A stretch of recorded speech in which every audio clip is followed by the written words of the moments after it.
Um, so what actually I'd like to know is that, traveling is, you must be like such an enthusiastic person traveling, and traveling to so many places. So what really happened that, that we thought of writing a book?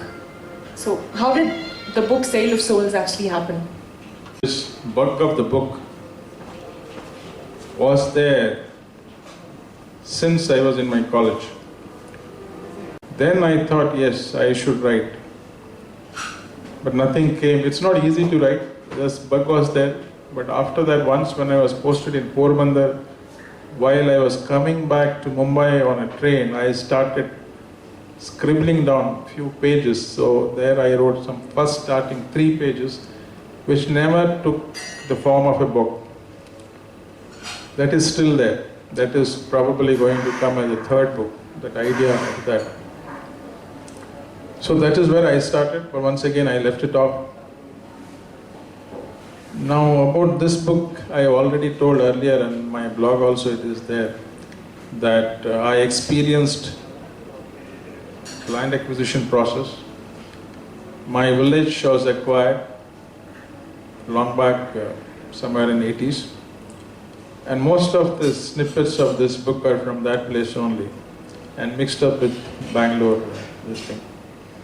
So, that once again I will have to repeat that. I was never a writer, even though bug was there, I never wrote. But one day when I went to my hometown, I met a guy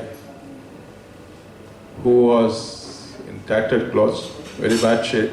This guy was a rich farmer, 3, 4 when I was a school kid. So now his state was a bit bad shape. He couldn't recognize me. I asked him, "Are you so and so?" Then he said yes. Then he asked me my name, and I said so and so. Then somehow he expressed his anger. He says, "I hate you because you joined the forces." I said, "Why?" He says, "Forces have acquired my land, my house, my family, everything. I lost everything. I don't have anything now." So what? There are a lot of people who have lost. You also got money.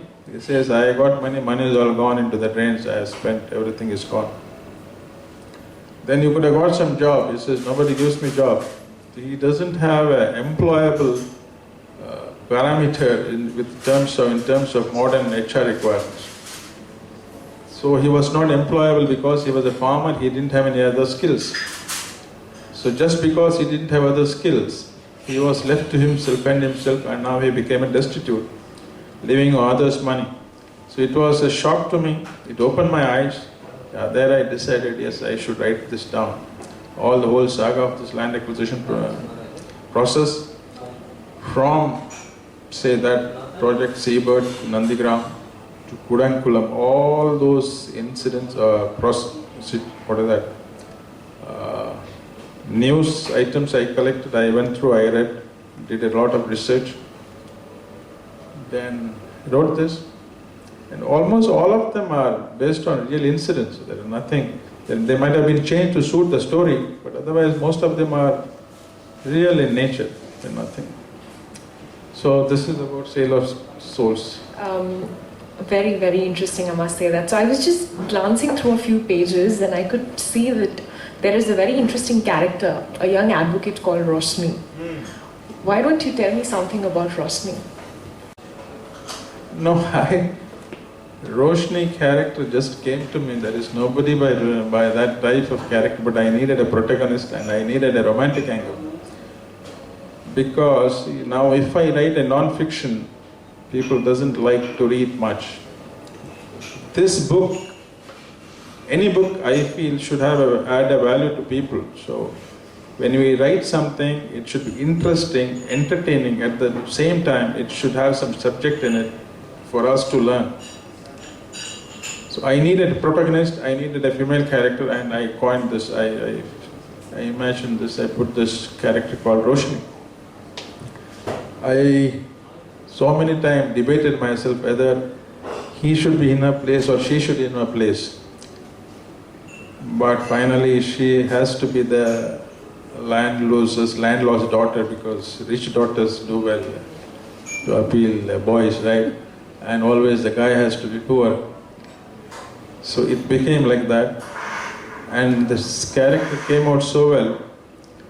Now few people are asking why this ending is so sad. Not one, because Roshni, there is some ending is like that. Hopefully we'll have a sequel to this.